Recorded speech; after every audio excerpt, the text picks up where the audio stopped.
দায়িত্বভার আমাদের উপর চাপিয়ে দেননি। আবার তিনি বললেন, লা ইউকাল্লিফুল্লাহু নাফসান ইল্লা উসআহা। তার মানে আবারও বললেন, আমাদের উপর এমন কোনো দায়িত্ব দেওয়া হয়নি যা আমরা পালন করতে পারবো না।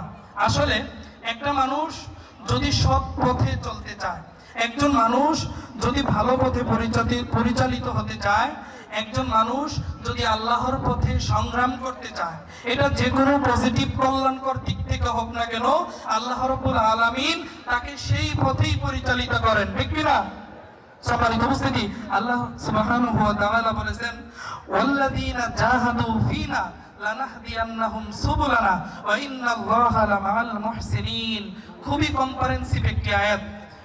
যে কোনো কল্যাণকর ইনিশিয়েটিভ হোক না কেন, প্রোডাক্টিভ টাইম দেওয়া, পলিসি টাইম মেনটেন করা, নিজেকে সময় দেওয়া, নিজের পরিবারকে সময় দেওয়া, যেই সৎসঙ্গের স্বপ্নে, যেই সৎসঙ্গের সঙ্গে আপনি লিংক হয়েছেন বা হবেন, যেই সৎসঙ্গ আপনাকে জান্নাত পর্যন্ত পৌঁছে দেওয়ার সম্ভাবনা আছে, সেই সৎসঙ্গের সাথে